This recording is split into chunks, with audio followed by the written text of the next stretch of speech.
نبوت پا محمد باندے تمام شو او نشت پس لمحمد انبیاء. رحمان بابا رحمت اللہ علیہ فرماتے ادراک بختم استو کمال است بخاتوں عبرت بخواتیم کے در دور اخیری. حضرت مولانا انور شاہ سے منظومہ میں فرماتے ہیں سن 1974 میں مرزائیوں کے خلاف پورے پاکستان میں تحریک چلی، جس کے صدر تھے ہمارے استاد اور شیخ حضرت مولانا محمد یوسف صاحب بنوری رحمت اللہ علیہ، امام الازہر مولانا انور شاہ کے لائق فائق اور ان کے علوم کے جانشین شاگرد.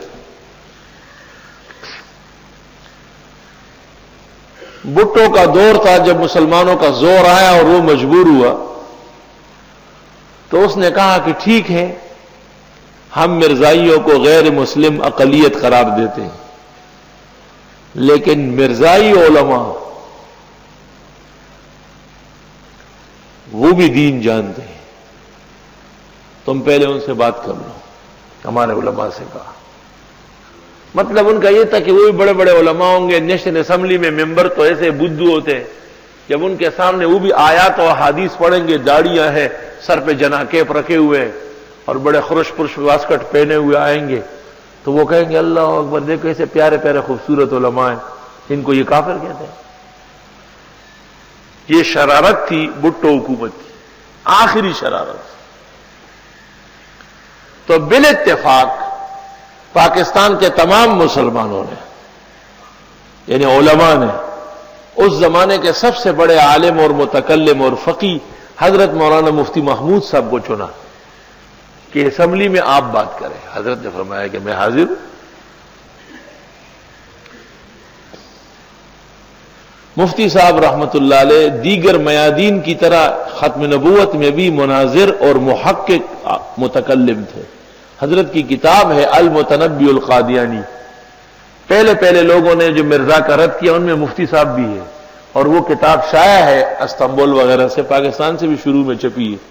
آج کل وہ استنبول والے مفت بھیج رہے ہیں طلباء کو.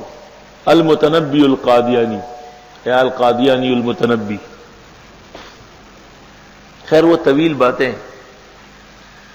مثلا مفتی صاحب نے فرمایا کہ میں نے کوشش کی کہ میں ایسے دلائل قائم کروں جو اب تک قائم نہیں ہوئی، کیونکہ اب تک جو ہمارے علماء نے دلائل قائم کی ہے ان کے تو وہ جوابات دیتے ہیں، اور اس طرح نیشنل اسمبلی میں ممبروں کی موجودگی میں الجھاؤ پیدا ہوگا. الجھاؤ نہیں چاہیے. تو مرزا ناصر آیا، مرزا غلام احمد کا پوتا، بہت چمک دمک والے کپڑے پہن کے اور بڑے کبے جبے لگا کے، اور تمام جیسے علماء کرام کی شکل ہوتی ہے ایسی بنا کے. مفتی صاحب فرماتے کہ جب وہ آ کے بیٹھ گیا تو کہا، ممبر بڑے افسوس کرتے تھے کہ مفتی صاحب ایسی شخصیت کافر ہو سکتی ہے. آپ لوگ عوامی دباؤ ڈال کر کے اللہ سے نہیں ڈرتے. حضرت نے فرمایا، میں نے کہا کہ کافر تو عقیدے سے ہوتا ہے، کان ناک آنکھ تو کافر کی بھی اتنی ہوتی ہے، شکل اور لباس سے کوئی مسلمان نہیں ہوتا. اور ابھی آپ دیکھیں گے تو حضرت نے فرمایا کہ دیکھو حضرت صلی اللہ علیہ وسلم خاتم النبیین ہے، اور آپ کے بعد قیامت تک کوئی نبی نہیں آ سکتا. اور قرآن مجید کی یہ آیت پڑھی کہ اللہ تعالیٰ نے ایمانیات میں اس کو ذکر کیا کہ یہ لوگ ایمان لائے اس وحی پر جو آپ کو آئی، اور اس وحی پر جو آپ سے پہلے آئی.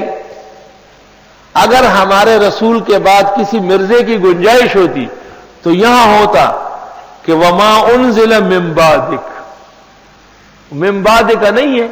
لہذا ہم تو قیامت کے دن اللہ کو کہیں گے کہ یہ آپ کی کتاب تھی، اور قرآن کی بڑی پہلی سورت ہے سورت بقرہ، اور اس میں صاف موجود ہے کہ وَيُؤْمِنُونَ بِمَا أُنزِلَ إِلَيْكَ وَمَا أُنزِلَ مِن قَبْلِكَ، اس میں آپ نے وَمِن بَعْدِكَ نازل نہیں فرمایا. تو اب مرزائیوں کا ایک استدلال تھا.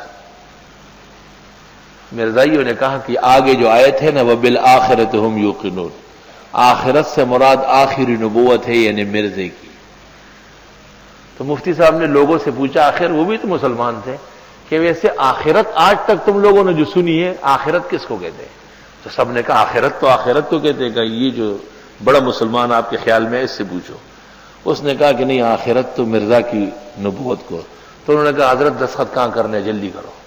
حضرت نے مسودہ آگے کیا جو تمام علماء نے تیار کیے، تو لائن سے سب نے دستخط کیے۔ اتنا بڑا کافر تو ہم نے دیکھا ہی نہیں کہ آخرت سے مرزا ثابت کر رہا۔ اصل کمال مفتی صاحب کے استدلال اور قوت احتجاج کا تھا۔ نستغفرک اللہم ونسألک السلام والعافیہ وبالآخرۃ ہم یوقنون، اور آخرت کا یقین کرتے ہیں۔